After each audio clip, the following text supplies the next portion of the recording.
Hello everybody. Today I am going to be taking you through the third and final part of my research into a historical phenomenon called the Board for the Protection of Women, which was a program that came up out of fascist Spain that more broadly is pointing to this complicity that seems to exist or has existed between states and religious congregations to essentially control people's lives. In this case, specifically women and girls. If this is the first video of mine that you are clicking on, hi, my name is Beck, and like I said, this is the Deep Dive Project, which is my venture in independent citizen journalism and research. I make an effort to share everything that I am reading with everyone here, so for today, as an example, you can access all the articles that I have been reading in a source document down below.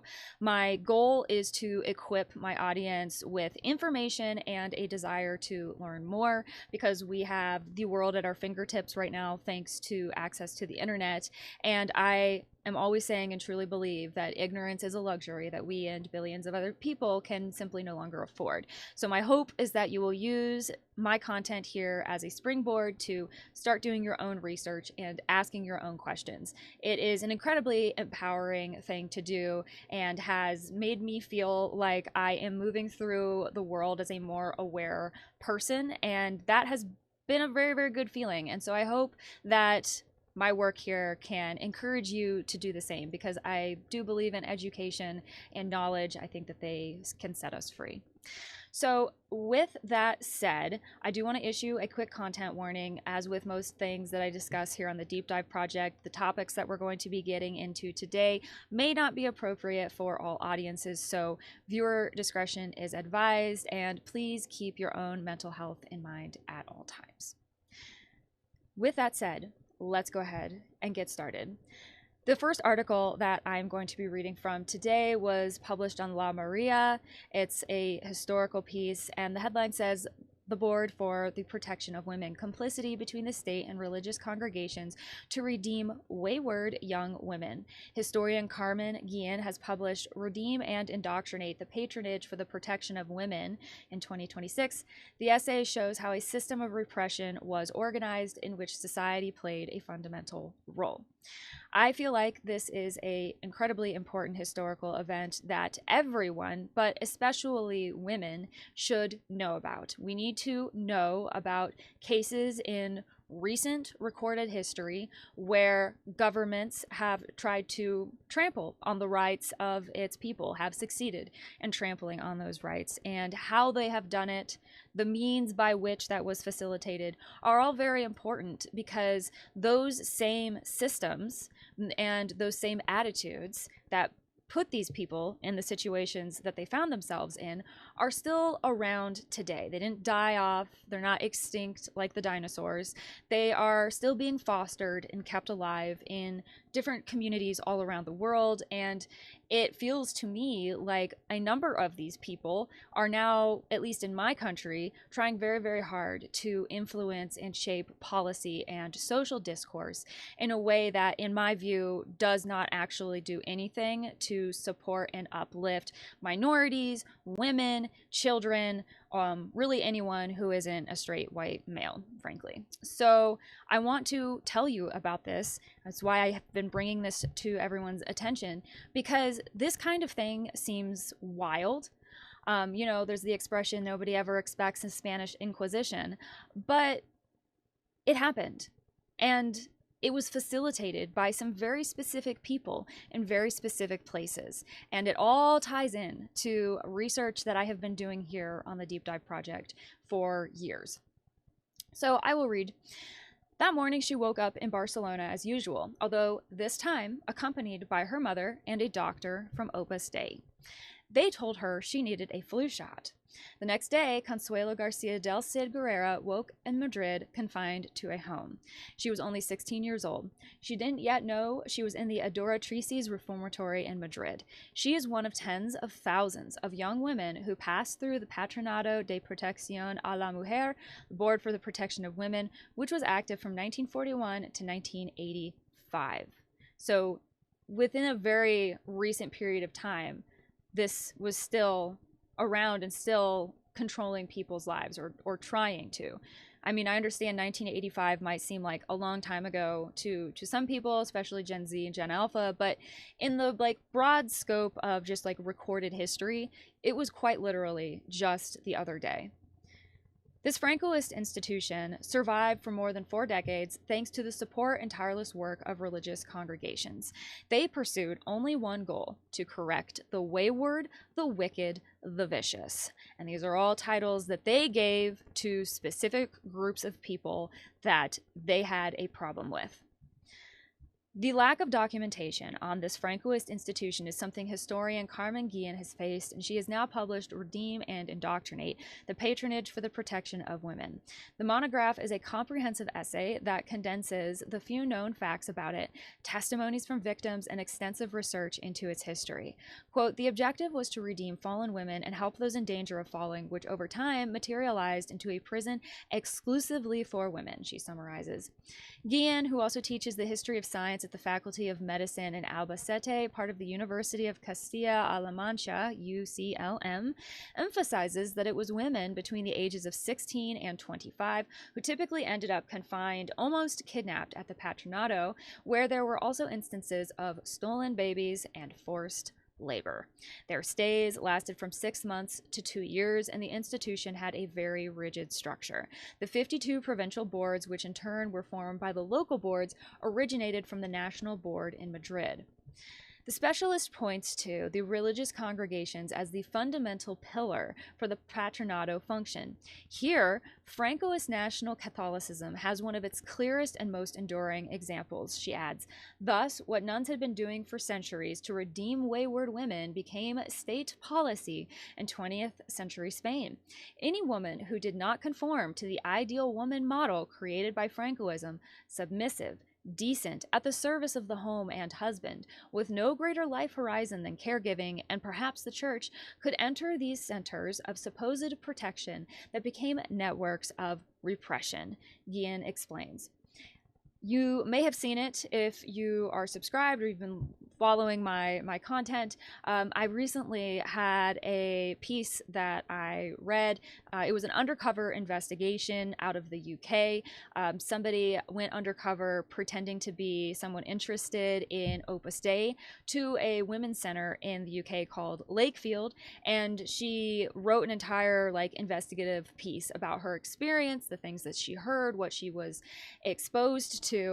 And in that investigative report, which was published by the Daily Mail, there was a picture of the front door, or one of the doors anyway, one of the entrances to this Lakefield facility, and it specifically noted how there was a thumbprint reader over top of the door, indicating, of course, that you have to have biometric approval in order to be able to enter the building. And I had reason to question whether or not there was a thumb reader on the other side for exiting the building. I don't know. I have no way of proving it. It's just something that I wondered about based on what I was reading and everything, what I have heard about how people inside of Opus Dei, the individuals actually living in the Opus Dei centers and houses and things, the extent to which their day-to-day life and comings and goings are restricted and controlled.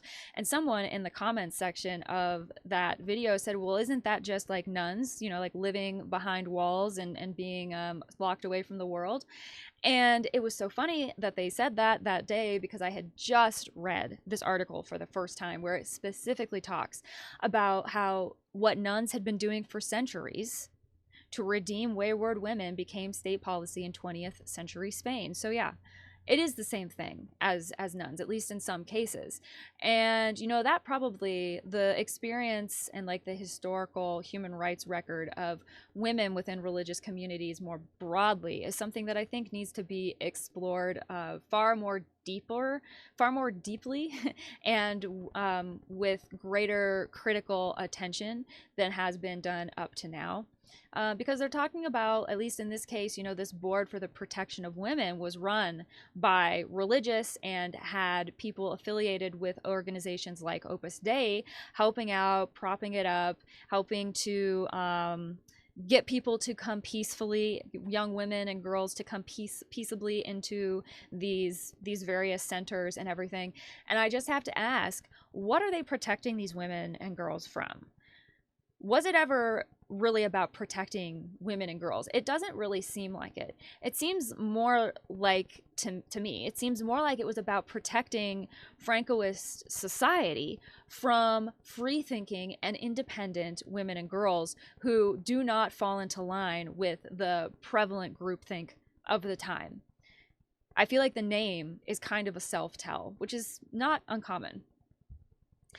Dissent in women, whether moral or political, was punished with imprisonment. From its inception in the immediate post-war period, the Patronato underwent only one legal modification before its dissolution. This occurred in 1952 when the regime granted the institution greater power. As Professor Guillen accounts in her book, from then on, the Patronato could strip parents of their parental rights in certain circumstances, thus preventing them from removing their daughters from the institutions. I don't know if it's in this article or in another article, if I've read it already or if we'll be getting to it, but there is a story that I read throughout all of this from a young woman who was brought to one of these centers, these facilities, these concentration camps, for lack of a better term, for women, by her own parents as a teenager. They brought her here because they had problems with her behavior and her diversion of opinion and perspective from their own. And so they took her themselves and locked her up, handed her over. And I have to think that that probably wasn't uncommon. I bet that there were parents who did this thinking that they were legitimately doing the right thing, and only upon actually handing their child over, having the scales actually fall from their eyes, seeing it for what it was. So of course there had to be some mechanism in place to prevent parents from coming to their senses and pulling their children out. And it's no big deal for a government created entity to create barriers and take away, strip rights from parents, from caregivers, which is really, really scary.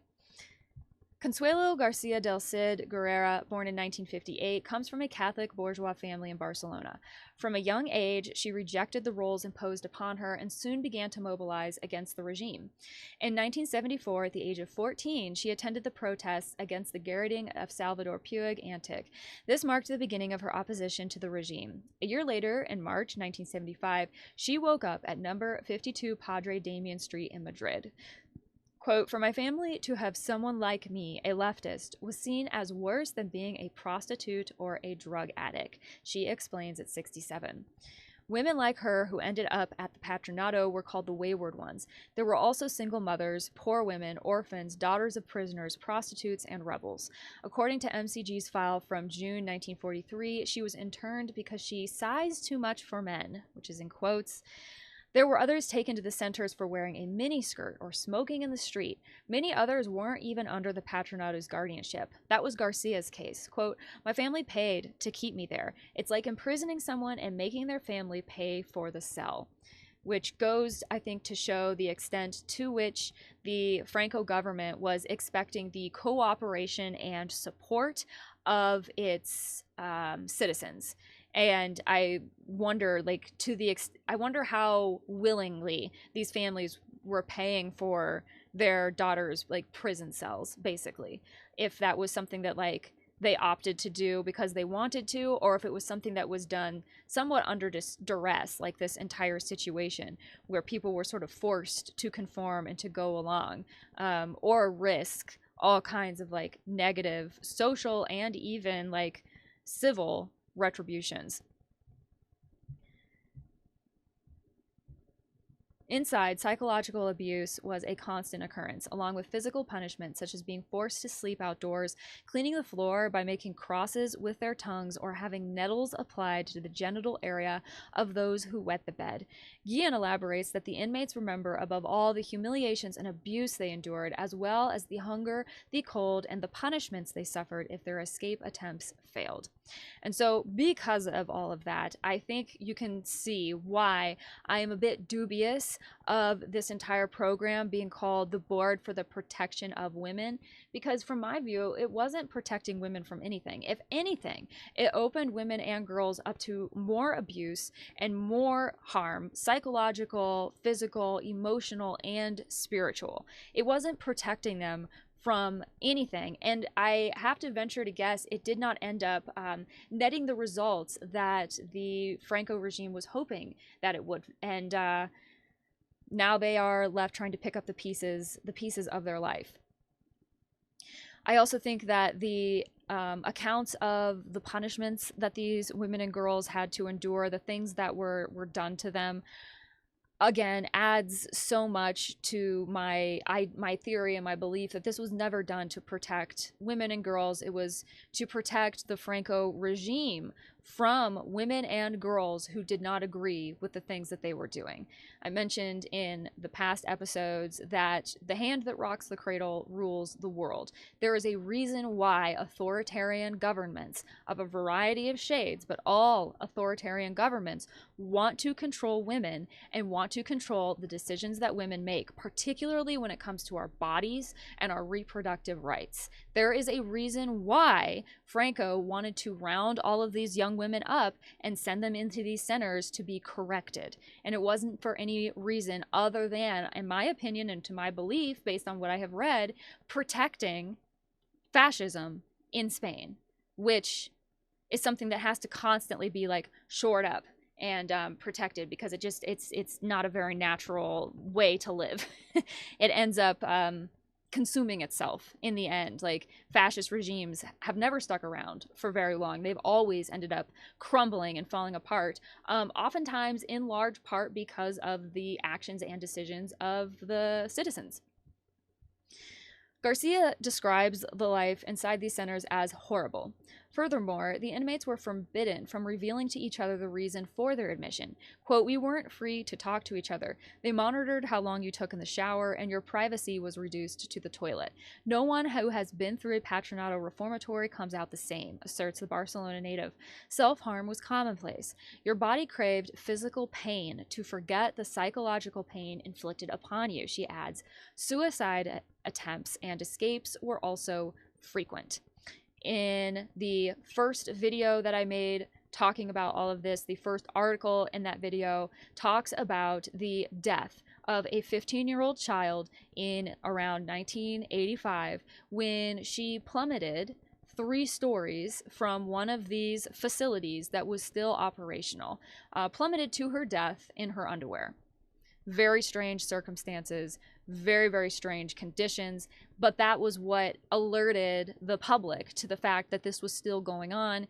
And because so many other strides had already been made in Spain and elsewhere towards people's rights and women's rights more specifically, this was completely shut down and dismantled at that point. But it took a little girl falling very publicly 3 stories to her death in her underwear for people to wake up and start paying attention, because this had been going on for so long that it had just kind of fallen beneath the radar and was continuing to just cruise along, which unfortunately is how so many of these things happen. There is another horrific situation that I am planning on getting into and doing a similar thing that I've been doing with this Patronato case, the Magdalene laundries in Ireland. If you don't know about the Magdalene laundries and what happened and how it was all found out, you should really do some research. Or you can just subscribe, because I will be talking about that at some point. The similarities between that and this program here are too similar for me to think that, like, they're not fruits of the same poisonous tree, frankly. I also think that it is interesting the control mechanisms that these victim survivors talk about experiencing, being forced to self-isolate, being discouraged or prohibited from talking to each other, from having relationships, monitoring every single moment of their life. It sounds like prison, but it also, to me, sounds like what so many former victim survivor members of Opus Dei have talked about experiencing. In Opus Dei, members are also discouraged from having friendships with each other, to not cultivate particular friendships is the internal jargon that they use. Mail has been reported to be censored.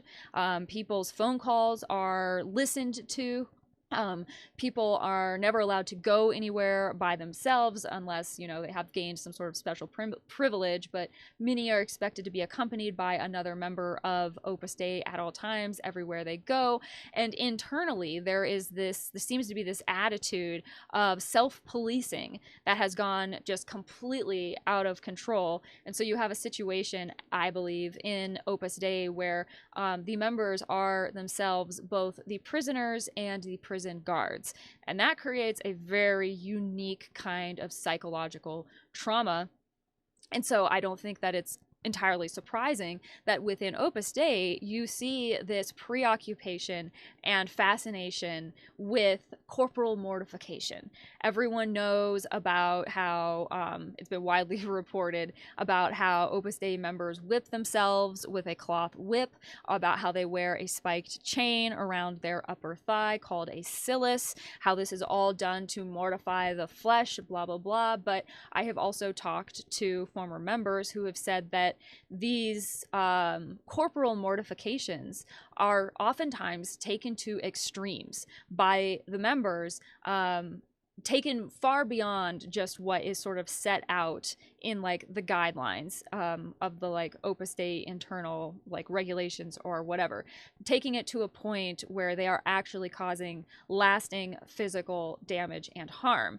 And it's not surprising to me, really, on a certain level, if that is happening, and of course I'm taking victim survivors and their first person testimonies and accounts at face value, and I'm listening to them when they're saying this. I have never witnessed this for myself. I can't verify that this is true. This is what I have heard reported on extensively, repeatedly, and it's not surprising to me given how controlling as an organization Opus Dei seems to be. And isn't it interesting, just to bring it all back to what we're talking about right now, that Opus Dei was also involved in this whole patronato thing to some extent. Maybe it was just on the outskirts. Maybe it was only Opus Dei psychiatrists coming in to drug people and dope people up so that they could be taken in. Maybe they weren't the ones actually running the show and like directing this program.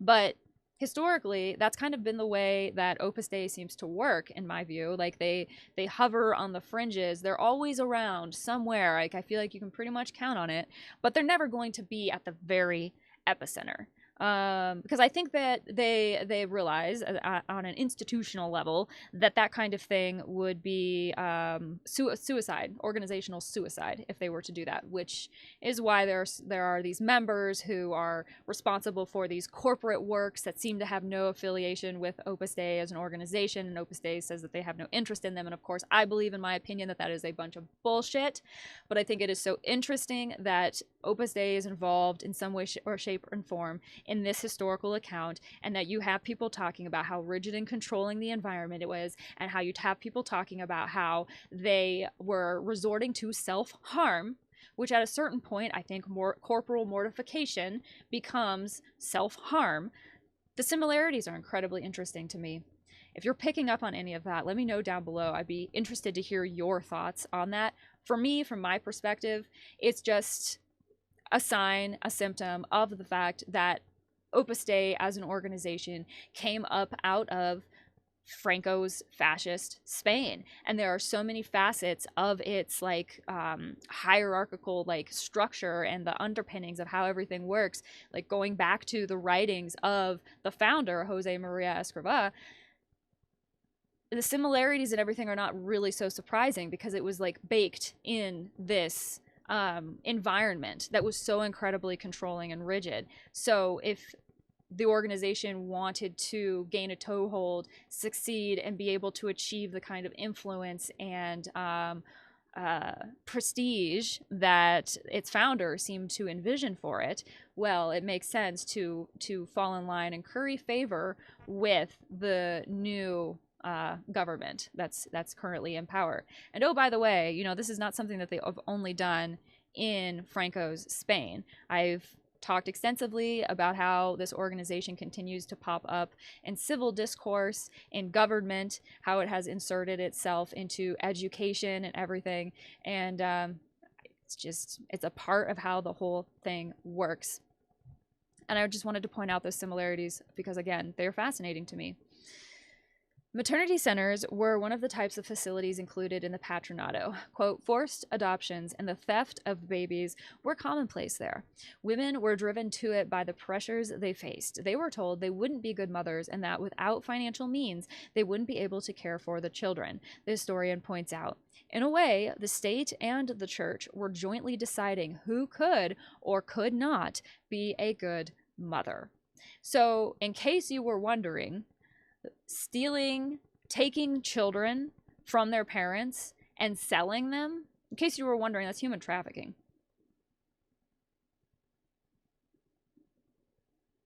The Catholic Church is more than complicit in human trafficking. And you should know that. Specifically, they're complicit in stealing children from their mother's arms and selling them. That is important, and we cannot forget that. For all that this organization has made strides to begin redressing wrongs, they have a 2,000-year paper trail of abuse to contend with, and human trafficking is a part of that.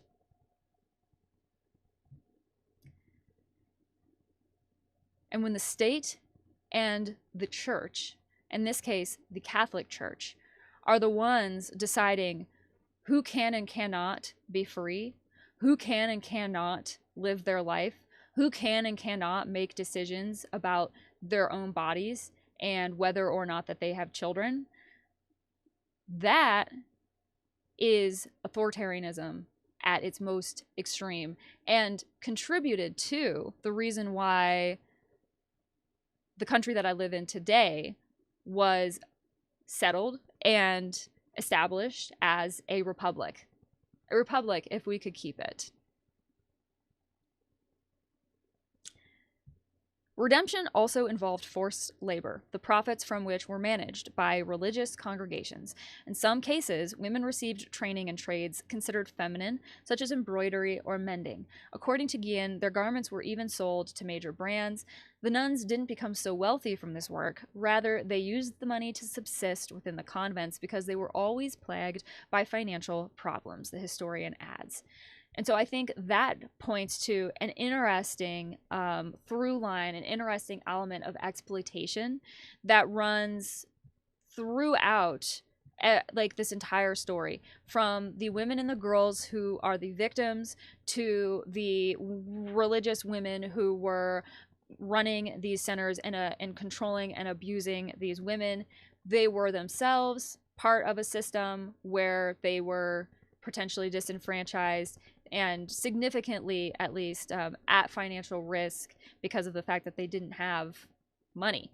That creates desperation. When people don't have their basic needs met, food, water, shelter, when they are not able to afford those things because of the state of affairs, whatever they may be, that creates a degree of desperation that I think will drive people to do some absolutely insane things. And I think we have to kind of bear that in mind, because while I am not excusing or anything the actions of these religious women, I think that it is important to remember that they probably were not terribly free, autonomous individuals either. And that, I think, points to a larger, like, organizational or institutional issue within the Catholic Church that I would dearly like to believe it no longer exists, or is no longer prevalent. But I don't know that I can believe that, because I don't know that I am really seeing proof positive of that being the case. I've commented in previous episodes that it seems to me that in general, within the Catholic Church, most Catholics, lay Catholics, non-religious, who are just trying to live their Catholic life and observe Sundays, holy days of obligation, they are often not the most well versed in the rights that they as lay people have in relationship with the hierarchy of the Catholic Church. And lay people absolutely do have rights. They're supposed to have rights within the Catholic Church according to the Catholic Church's canon law, but based on all of the research that I've done, these situations that I continue to learn about, these exploitative crimes that are carried out against entire groups of people, it gives me cause to pause and wonder whether or not Catholics are actually aware of their rights and empowered to exercise them. It doesn't really seem like that is the case, and that adds another layer of complexity and another issue to this entire thing, because I think it's been that way for a while, unfortunately. On the day Franco died, Garcia was at the Adoratrices convent. She thought everything was going to change, but it didn't. I had helped many women escape, so I planned my own escape, which had to be perfect, and it was. On April 2nd, 1976, I escaped. She recalls, man, they should make a TV show about this situation. I would watch it. Can you just, like, modern day Handmaid's Tale, like literally needing to escape, planning this perfect escape after you've helped all these other people escape. Like, that's something I would tune in for. That's something that deserves to like be memorialized in like legend. She couldn't even survive alone in Madrid, so she turned to an aunt for help. I ended up on a plane to Barcelona. There, my family put me back in the Buen Pastor women's home, she says. She doesn't know the exact month, but that same year she was finally released from the institution. However, she does know that the progressive priest, as she called him, who saved her, quote, I owe my freedom to Father Agustin Viñas Rejac, and I will be grateful to him for the rest of my life. Guillen emphasizes that one of the key pillars that sustained the Patronato even after Francisco Franco's death, society was crucial. The Francoist discourse on women was so deeply ingrained that anyone who didn't accept it could be ostracized by neighbors and family members. And that brings me back to what I had said earlier about women and girls being turned over by their families and wondering like the extent to which their families were actually in control of like making that decision. Sounds like it was pretty all-encompassing and pretty untenable. On many other occasions, not even the parents knew where their daughters were being taken. The girls would then communicate with them by telephone, with a nun monitoring the conversation, or through letters that were sent and received open once the nun's censorship had been bypassed. It's no coincidence that the threat to young children that if you misbehave, you'll be sent to the nuns, has taken root in the social consciousness. Decades later, what remains is a silenced memory that slowly is regaining its breath, but also its scars. Guillen has found a common thread in the testimonies she has gathered. The women speak of problems such as anxiety, depression, and post-traumatic stress. They left there feeling guilty, Garcia explains. In her case, the post-traumatic stress manifests as a debilitating vertigo that prevents her from riding the subway or going down certain stairs alone. Unraveling the significance of the Patronato is a complex undertaking. Although 1,183 boxes of documents were initially preserved, the archive where they were stored was flooded. Today, only 31 boxes remain. There are no exact figures. There are no names. Guillen estimates that towards the end of the Franco dictatorship in 1975, there were around 100 centers affiliated with the Patronato de Protección de la Mujer.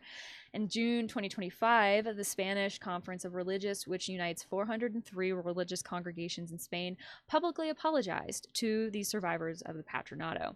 More and more voices are recalling that period of insidious violence precisely to better understand where we come from. Garcia began in 2009 with her testimonies in books. The titles are all here. There's a number of them. There's other people who've also written books on the subject, and podcast producer Isabel Cardenas dedicated several episodes of her program, That's Not Spoken Of, to the board. Guillen was born just 3 years after the end of the Patronato de Protección a la Mujer, a decade after the dictator's death. Quote, I wish that knowing history would help us not to repeat it, but I don't think that's true. What history helps us to understand is ourselves and find our place in the world we live in. We are daughters and granddaughters of this generation of women, and in some way, we carry the weight of their history on our shoulders, she concludes. You can find this article linked down below if you would like to read it. I thought it was incredibly well done and gave a wonderful overview of this entire situation. Shout out to Guillermo Martinez for writing this article. The next one that I'm going to read is from the BBC. This was published on November 15th, 2025. The headline says, My mom was a 17-year-old free spirit, so she was locked up and put in a coma. We are not quite done. There is more stories to hear, and I make an effort in everything that I do to center the experiences of victim survivors, because I believe if we want to know if we want to understand these situations and how they played out and the impact that they had on the people who are living through it, we have to center and talk to those who have the firsthand experience, the victim survivors and their family members. And so that is why I continue to bring up articles like this that present victim survivors and the experiences that they had. It's as close to, at least for this, it's as close to primary source information as I can get. Marina Freya always knew that there was something dark and unspoken about her family. Her mother had grown up under Spain's decade-long dictatorship, which ended in 1975, but the details of her childhood were hazy. Then, everything changed one Christmas a decade ago when Marina was about 20.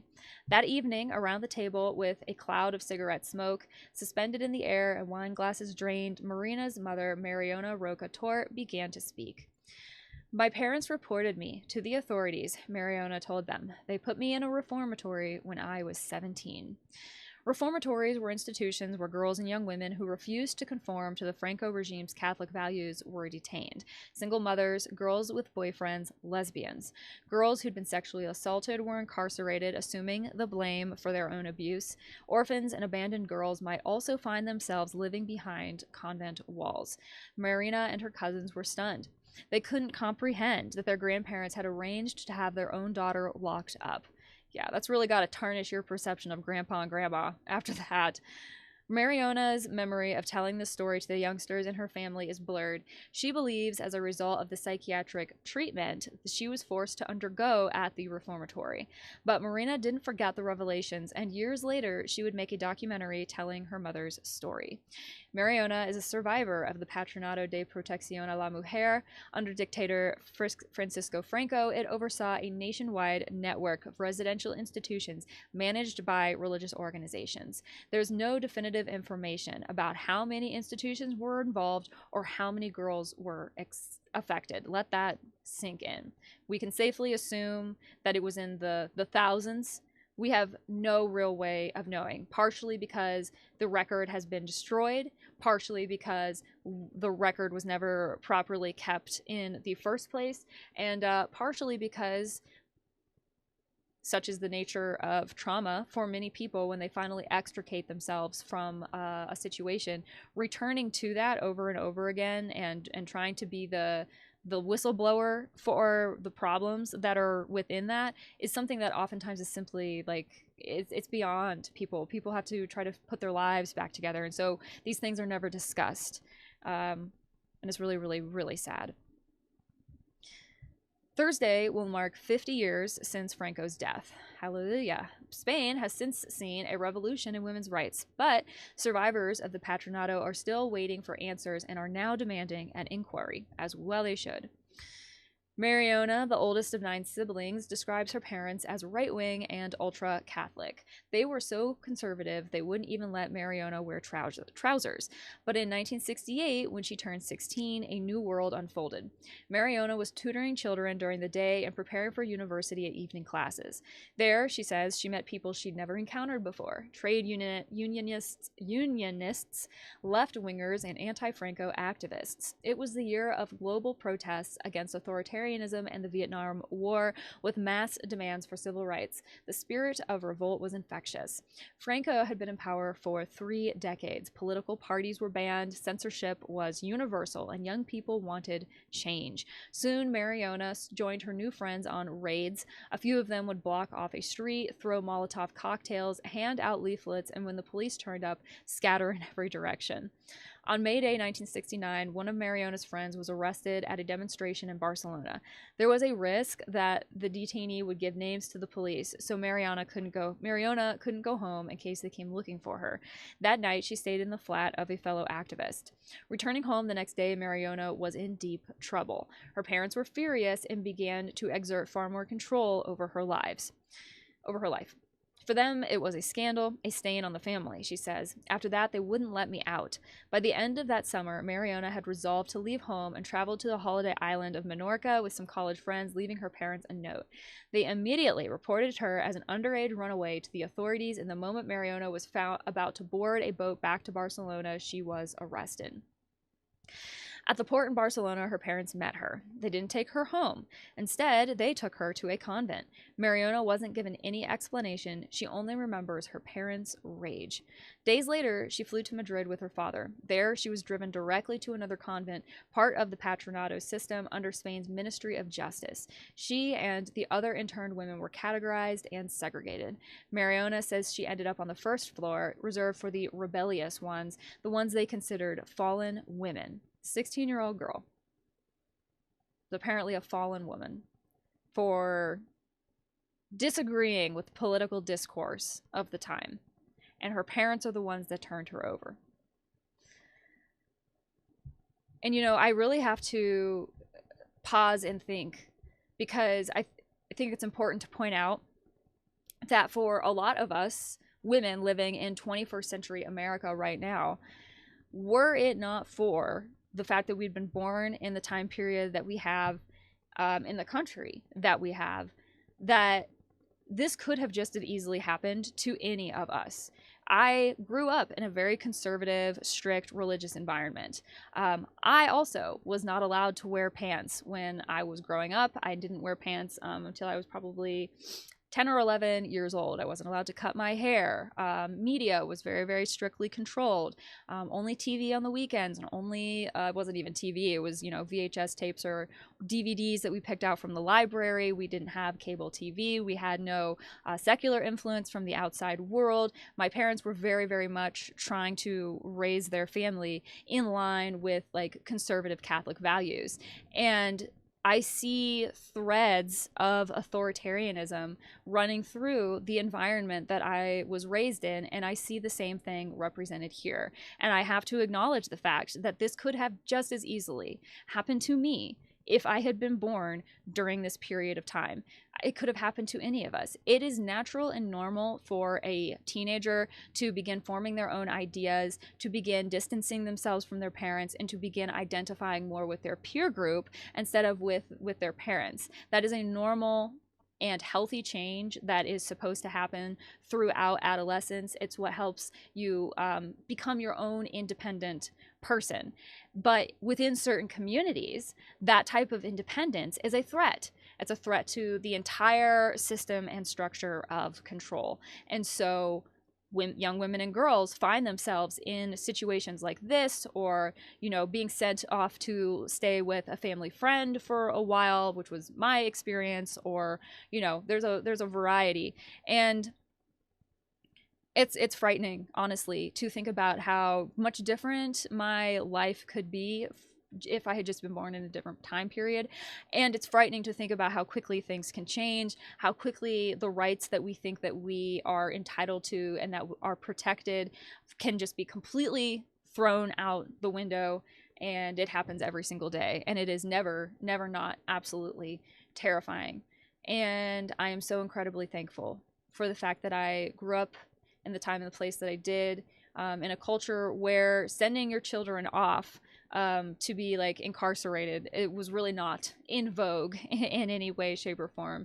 In this country, we do have something, and maybe it's worldwide too, but it's become very well known here, the troubled teen industry, or TTI, which was this entire industry built around dealing with behaviorally challenged children in a way that was supposed to help, allegedly, but now, based on the testimonies that are coming out from the children, now adults who actually went through the TTI, it was not helpful in any way, shape, or form, and bears a lot of similarities, frankly. I think the playbook for controlling people and their lives is very well established, and I think that we can see that in this case. You see it in Opus Dei, you can see it in the TTI.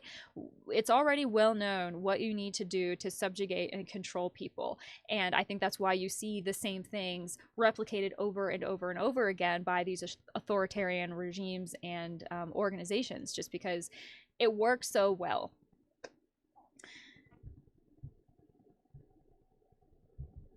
So finding my place in this article, I'll keep reading. The Patronato had the power to detain any non-conforming woman under 25. The youngest age that I read was 8 years old. 8-year-old little girl was apparently a fallen woman and needed to be incarcerated. They weren't criminals. They were females deemed in need of re-education, conform or die. But Mariona never learned the stories of the others she was confined with. They didn't let us talk. It's quite incredible, she says, and you wonder, how did they manage it? The control was complete. The internees were only allowed to exchange simple greetings with each other, a form of control and a way of preventing bad girls from influencing others. Gotta keep people locked down. Can't give people an opportunity to communicate, commiserate, comment on the experience that they're living in, because then they might be able to start organizing. And when people organize, the many become greater than the one. And that's something that every authoritarian regime recognizes. They will be unable to stop. If people galvanize, come together, link arms, the power is with the people, always. It's always with the people. And these authoritarian regimes do everything that they can to convince everyone that that is not the case. But it always is. She thinks there were around 100 internees at the convent. They slept 20 to a room with a nun at one end and the door locked. The daily routine was grueling. Prayers, mass, cleaning the convent, and then hours in a workshop making clothes for local retailers. While the girls sewed, a nun read aloud so that no one talked. There was indoctrination, recalls Mariona, so that you should understand you'd behaved very badly. Then, once you realized this, you'd ask for forgiveness and confess. Mariona never confessed.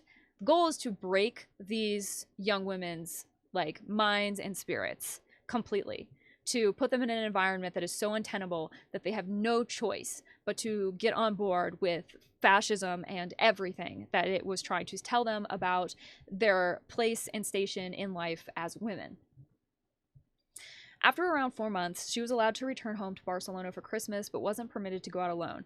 Somehow, and Mariona doesn't remember how, she managed to escape, but her escape was short-lived. Within hours, she was bundled into a car with her father and an uncle and driven back to Madrid. We arrived back at the convent at dusk, she recalls. I refused to go in. They pulled me up the stairs and gave me a sedative to get me inside. Drugging women and dragging them in was the only way that they could do this.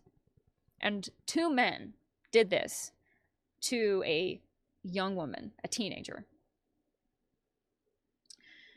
Inside the convent, the other young women were warned against talking to her, the rebel girl who had the nerve to try to run away. She grew intensely lonely and eventually began refusing food.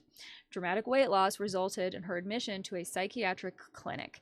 There, she says she was given 2 sessions of electroshock therapy, followed by what was called insulin coma therapy.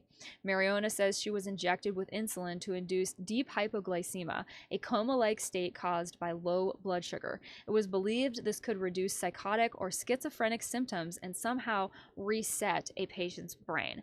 My question here, was she ever actually diagnosed as schizophrenic? I mean, whether or not that even means what people think that it means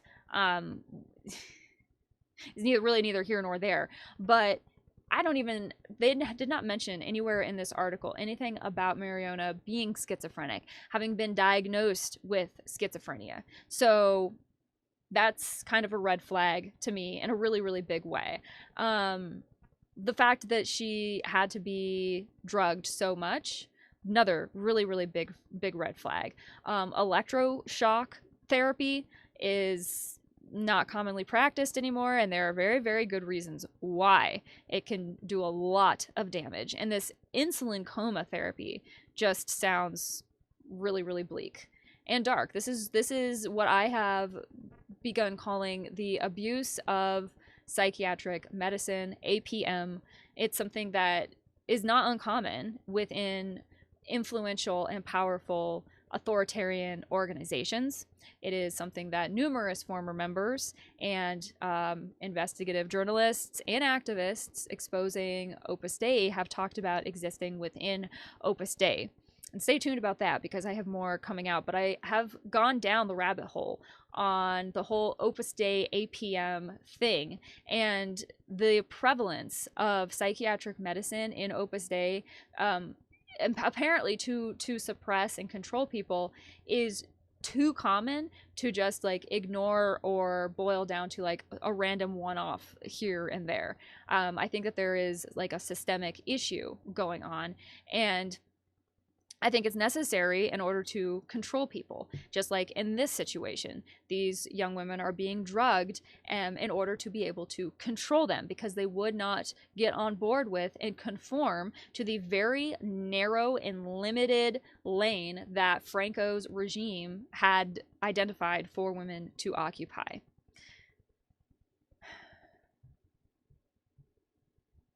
And she says in this article that this insulin coma therapy, the practice has been discontinued in many countries because it can be lethal, just like electric shock treatment. If incorrectly administered, or if you don't know what you're doing, you can cause lasting damage to a person's psyche, to a person's physical and mental health that they will never be able to recover from, and that's really serious.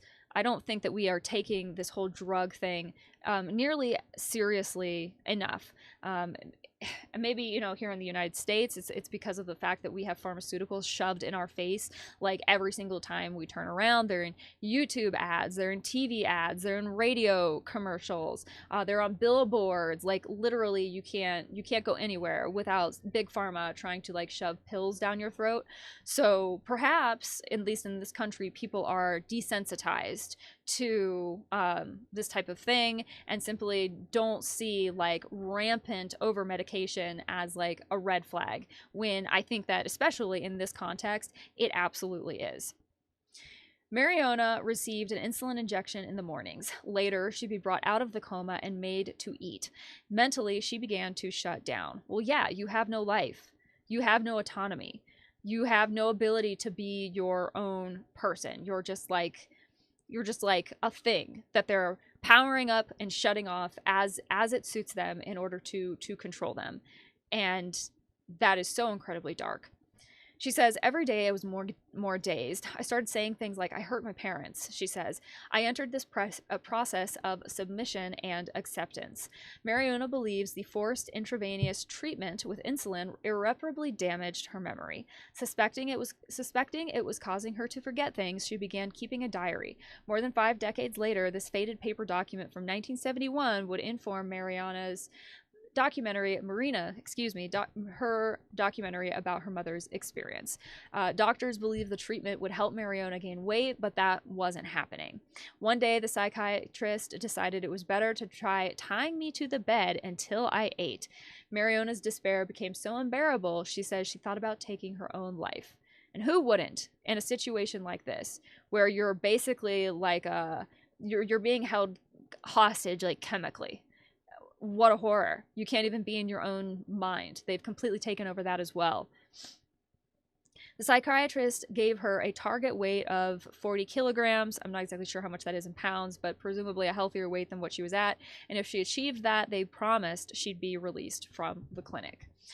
Mariona succeeded, and in 1972, once she'd grown a little stronger, she returned to Barcelona. Now, aged 20, she vowed to never live with her parents again, and I cannot blame her. If my parents did something like that to me, I wouldn't even talk to them ever again, frankly. These were the final years of Franco's dictatorship before his death in 1975. Mariona moved from job to job, eventually forging a career as a TV director. She had children of her own, but her relationship with her parents remained cool. At some point, Mariona asked her mother why she'd been sent to the Patronato. Her mother only said, "We made a mistake." Mariona's father is in his 90s now, and he said, "We suffered a lot too," when she asked him about the family decision to have her locked up in Madrid. And that is really tough, and goes back to like what I was saying earlier about how there are people in these environments. Nobody gets to like behave as an autonomous and independent individual, especially in something like Franco's Spain, which was just so like all encompassing and completely just like swept over the entire country, the control was really, really extreme. And so I am sure that Mariona's experience, sad as it is, tragic and unnecessary, is not uncommon, and that there are probably more than we will ever know people who, women and girls, who were handed over by their family members, and that causes generational trauma and breaks apart families in a way that is really, really insidious. And I have a hard time believing that what they were doing would have I don't think that it did any of the things that they were saying it was going to do. But of course, that was never the point. It's always been about control. I think it's vitally important to remember that this was never about actually helping people. It was about controlling them at all and any cost. For Marina, learning more about her mother's story has complicated her relationship with her grandfather. I can't force myself to love someone who's caused so much pain, who treated my mother very badly. And I completely understand. I do not have relationships with people who are technically related to me by blood because of the harms they've inflicted on myself and my loved ones. I don't let people like that stay in my life, and I cannot, it's not within my ability to treat these people with love and care and as like a member of my family. I'm at an age now where I have the ability to choose my family, and when people have caused pain and trauma and heartache, regardless of whether or not, you know, it was something that they did completely willingly, you know, maybe they were also under duress or in an environment that was not empowering them, but it really doesn't matter. Two wrongs don't make a right, and there is personal accountability for everyone. At the end of the day, we are all living and dying by the choices that we make, and that includes the choices that we make on the behalf of other people like your children, for example, who are going to grow up and will have to contend with life as they find it, and will have to do so with the tools that you equipped them with, or they will have to go and find their own if you failed in that. And I don't think that there is a problem with people choosing who they have in their life. And I don't think that there is a problem with cutting people out who are harmful and toxic, even if those people are technically related to you by blood. They say that blood is thicker than water. That may be true, but that really doesn't mean anything. So what? I'm still going to be swimming my way out of it either way, because I know the kind of life that I want to have. I know the kind of people that I want to have in my life. And I know the kind of behaviors and treatment that I will and will not stand for. The short documentary Marina produced about her mother's experience of the Patronado is called Els Buits, Catalan for the Spaces, a reference to the blanks in Mariona's memory. The film has won prizes in Spain and was nominated for the prestigious Goya Award. 50 years after the death of Franco, the film has contributed to a groundswell of calls for the interned women to be formally recognized under the law as victims of Spain's dictatorship. Spain's Minister for Democratic Memory, Angel Victor Torres, said his government was open to looking at the case of the Patronado survivors.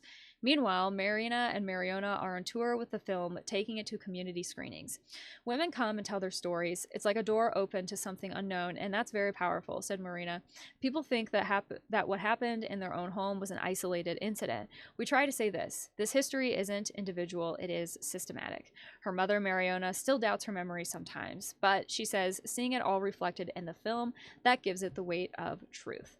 And they have a note here at the bottom. It says that if you've been affected by issues involving suicide or feelings of despair, details of organizations offering advice and support for people in the UK are available from BBC Action Line. They have it hyperlinked, and then help and support outside the UK can be found at Befrienders Worldwide.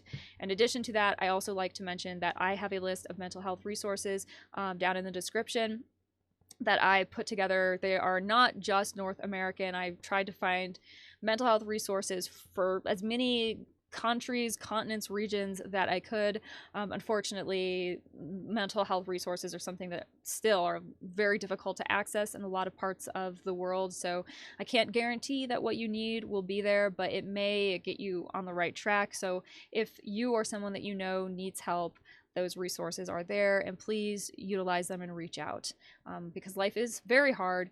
All of this shit does not make it any easier, but we do not have to go at everything completely alone or unequipped, and there are people who do want to help. We have to take those first initial steps for ourselves to try to reach out. And I know that that can be a mountain of a thing to overcome in and of itself, but please do try, because life is worth living. Your life has value, and you belong here. The final article that I'm going to read, I probably will not read this in its entirety, but there were a couple of interesting things that the author brings up that I wanted to kind of point out and sort of call out. This is a Global Sisters report, which is a project of the National Catholic Reporter. It's the Catholic news site, news agency. I've read their articles before and like newsroom analyses and that kind of thing.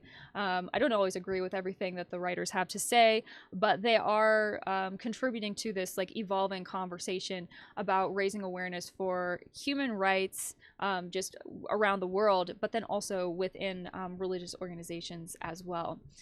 And so this article, the headline says, "Not forgotten, not forgiven, say the survivors of the Patronato to the Church in Spain." And this is in reference to a congress, a consort, like an organization of, what am I trying to say here? A conference was put together to bring people together to tell their stories and to give some of these entities, like representatives of the Catholic Church, for example, an opportunity to say, hey, we hear what you went through, we recognize what you went through as very real, and to offer apologies. And it wasn't actually received very well by everyone, which is really, really unfortunate, but also not surprising, because the bar is in hell at this point, and a simple apology, just saying, hey, we're sorry that happened to you, that's not going to be enough when you're talking about the broad scale of the like impact and damage that have been done to people's lives. So I'm scrolling through here. If you want to read this whole thing, you can find it down below. A lot of it just repeats what I already read. But the Spanish Conference of Religious, or CONFER, Confer, held a public event to acknowledge and seek forgiveness, like I had said. But it didn't go as planned. A lot of the women responded with a resounding no. Their decades-long anger spelled out in bold letters on signs. Many survivors attended that day, rejecting apologies with cries of truth, justice, and reparation, and not forgotten, not forgiven. And so I think it is understandable why these victim survivors and their descendants are having the feeling that they're having. I think it is only understandable given, again, like I said, the scale of what was done to people, and the fact that nothing in the way of like support or anything was provided to these people for far too long. And so again, simply coming out and saying, hey, we're sorry, we hear you, it is a good thing to do, but it is not enough. It is not enough to simply apologize and then move on. There has to be something more that is done when you are talking about the ruin that is inflicted upon people, women and girls, who are victimized by this thing. The author says, "Those cries slipped through the cracks of my own wounds. I wasn't there, I'm not Spanish, I don't belong to any of the congregations that ran those centers. I don't even share the same historical context, but I am a consecrated woman, and that is enough for me to feel some of the weight of that institutional responsibility. The church isn't just history, it's also a body, and I am part of that body. I chose to be a part of an institution that, while it has given me much, has also hurt me." And this is a duality that I wish I saw reflected in more Catholics more often.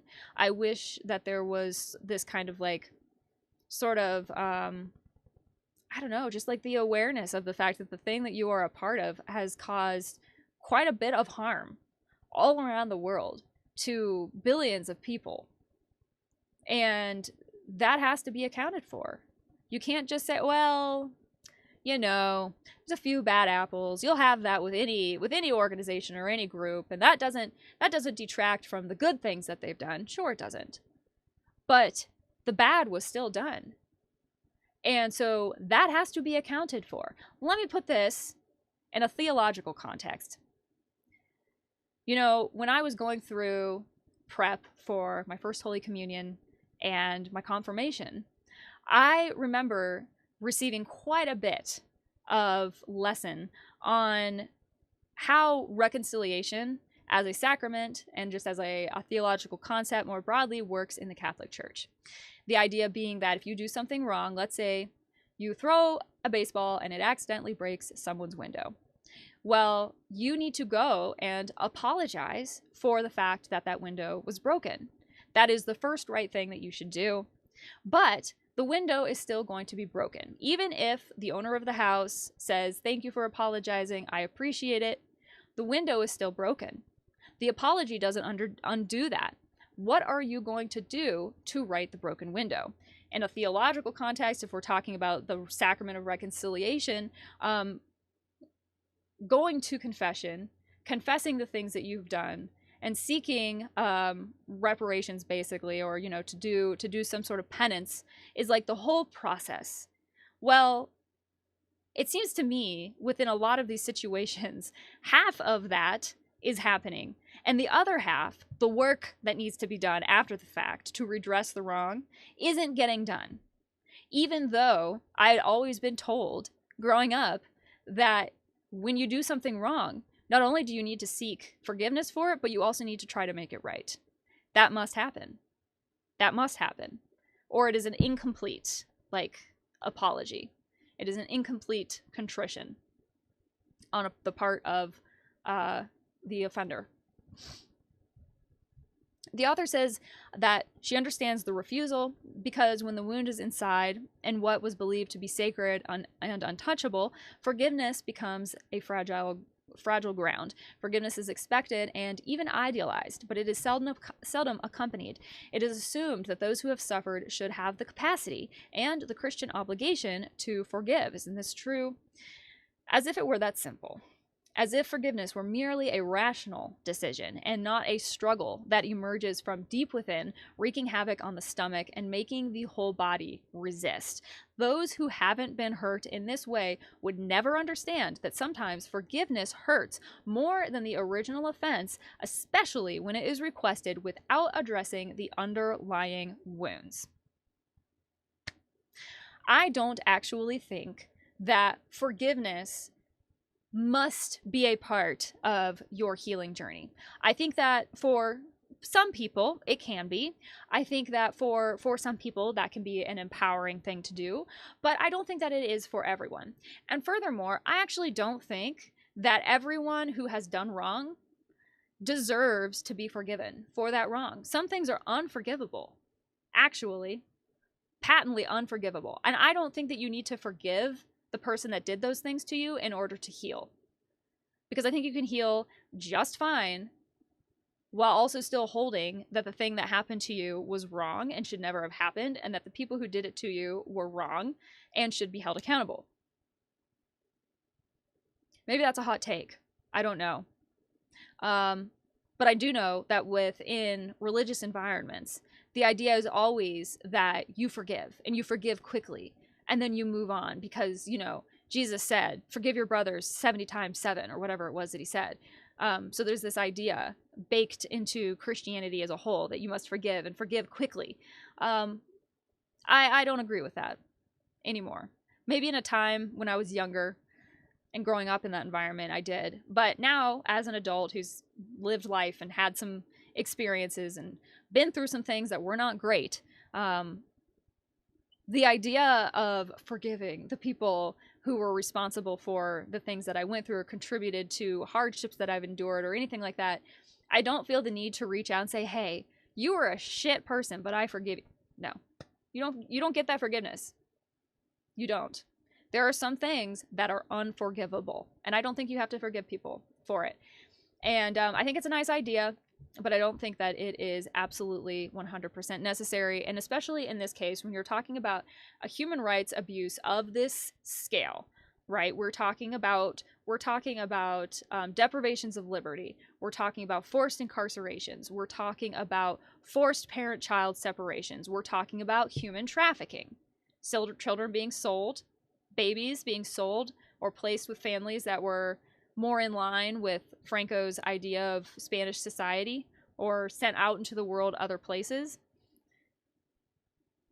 these are all incredibly serious crimes that should incur serious consequences. And I think that it's insane to be looking at the survivors of the situation and their allies and be it in any way askance about the fact that they are not just welcoming this apology with open arms. I think it only makes sense. I think it's insane to expect anything different, frankly. And, you know, I don't know what this, the confer was expecting to come out of this, the Spanish Conference of Religious, if they thought that really this would go super smoothly, if they thought that they would get pushback, who knows? And I certainly hope that this is not like the final end of what we're going to hear, because like I said, something more needs to be done. And I would hope that that was something that Confer knew going in. And if they didn't, I hope that the response that they have received to their apology makes it plain. At this point in time, these things are unforgivable, and something must be done to redress wrongs and to help the victim survivors. Point blank, period. This entire situation is one that I think has implications for the times that we are currently living in, especially here in the United States, but there is a right-wing wave that seems to be washing over the entire world right now. It's happening in countries all around the globe. And history seems to repeat itself ad nauseum. And I don't even know, you know, I've said before that those who don't know their histories are doomed to repeat them.